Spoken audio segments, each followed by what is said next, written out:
Vamos a ver, nosotros el año pasado, en 2022, yo creo que este año serán más todavía, pero llegamos a los 13.000 intervenciones. De esas, muchas veces, la mayoría de las veces, intervenimos y se solucionan los problemas que se han planteado. Cuando no se solucionan a través de una simple gestión, abrimos un expediente y ese expediente puede conducir a que el Ararteko considere que se ha producido una situación irregular de incumplimiento de la ley en algunas ocasiones incluso de la ética o de la dignidad de la persona. Y por lo tanto, más o menos de las que abrimos expediente y concluimos mediante una resolución del Ararteko, alrededor del 46-47% consideramos que ha habido un incumplimiento, una irregularidad que hay que resolver, y en otros un 50-52% que la situación ha sido correcta, aunque haya la persona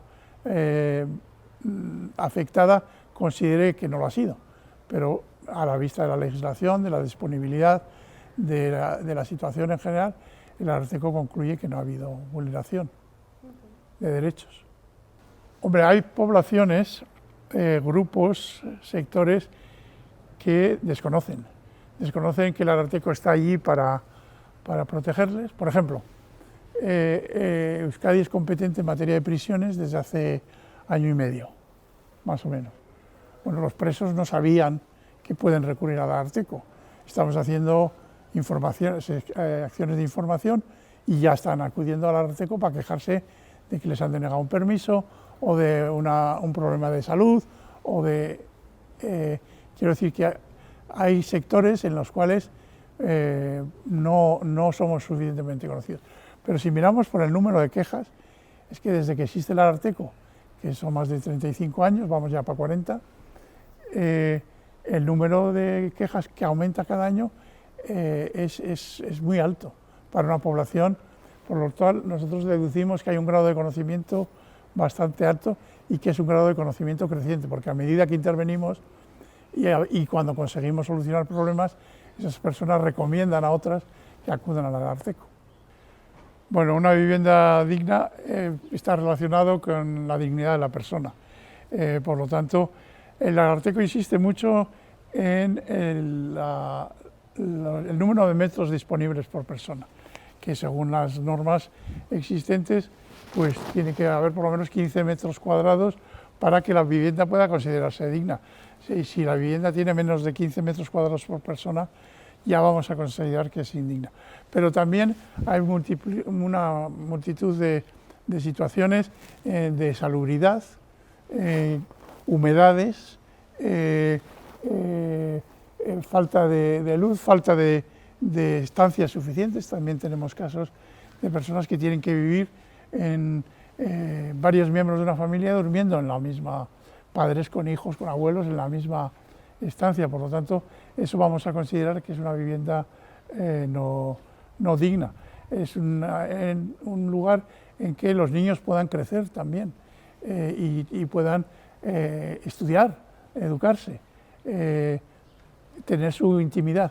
Es decir, y nosotros insistimos sobre todo en el acceso a la vivienda pública y en el mantenimiento de esa vivienda pública con acceso a la red eléctrica, a la red de agua,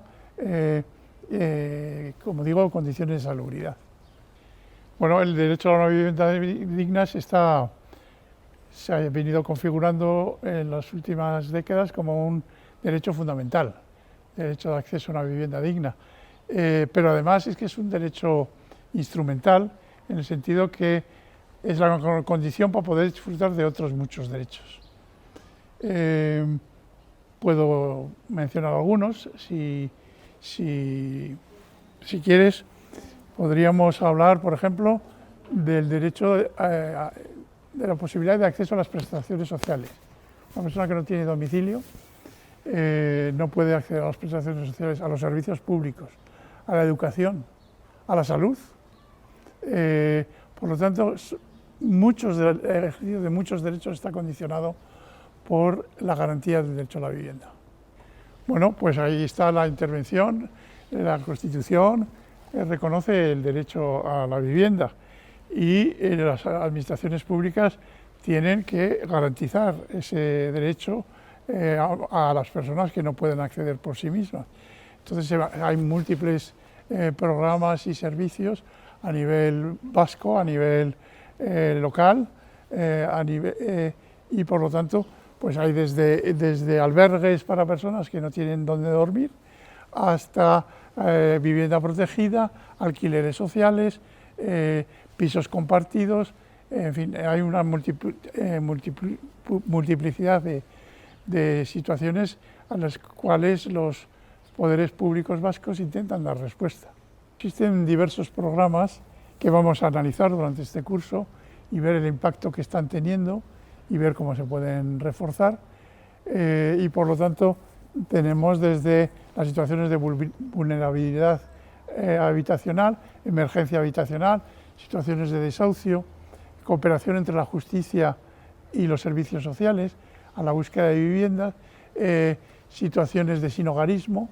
Todo esto, hay programas en marcha que a veces no son suficientes, pero que en los últimos años las autoridades de Euskadi se esfuerzan en dar respuesta a todo este tipo de problemas de dificultades de acceso a la vivienda.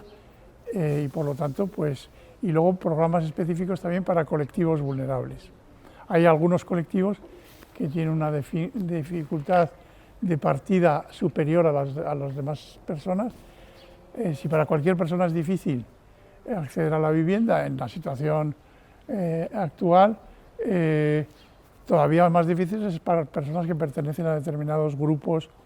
Estoy pensando, el otro día recibí a las asociaciones gitanas de Euskadi que me planteaban las dificultades que tienen para que no solo encontrar viviendas en el mercado libre, que prácticamente ellos lo excluían ya, sino en la vivienda pública por los requisitos que tienen que acreditar para poder acceder a la vivienda pública.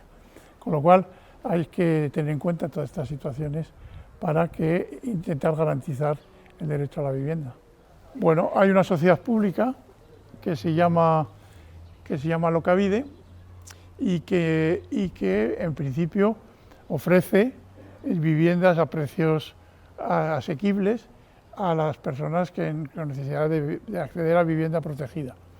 Y dentro de las condiciones de ese alquiler de vivienda protegida, pues hay un mantenimiento de esas viviendas y esto produce muchos casos de quejas al Ararteko de personas que consideran que el gas no funciona bien, que la lavadora no está en condiciones, que tienen humedades que no se reparan, y esto genera pues una petición constante de reparaciones, y existen programas y fondos para proceder a las reparaciones también.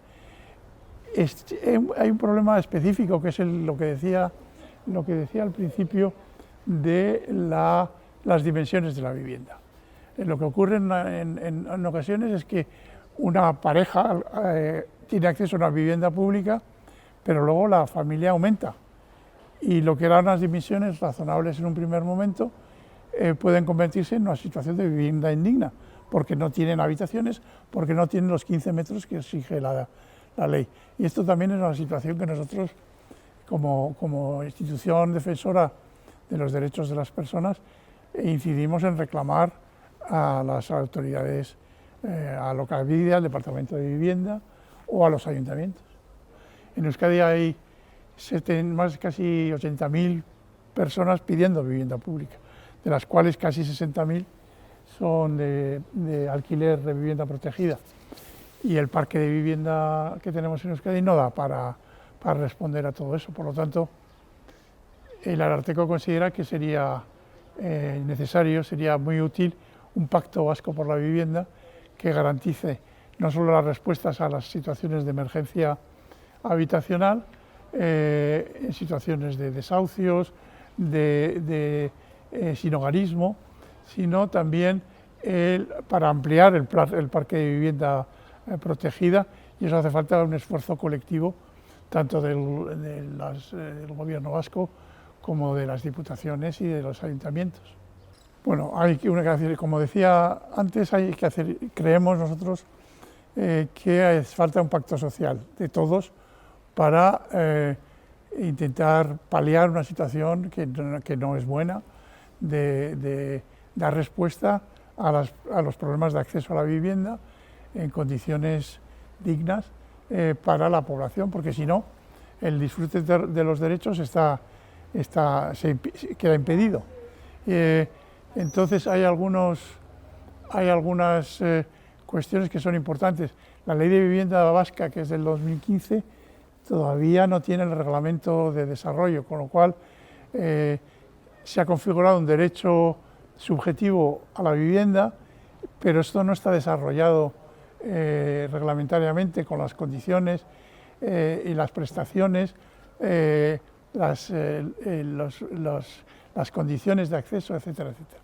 Y por lo tanto estamos esperando e insistiendo para que ese reglamento, que está en preparación, pues acabe siendo adoptado. Y luego hay que incrementar, es indispensable, el parque de vivienda protegida, porque es claramente insuficiente para las necesidades que tiene este país.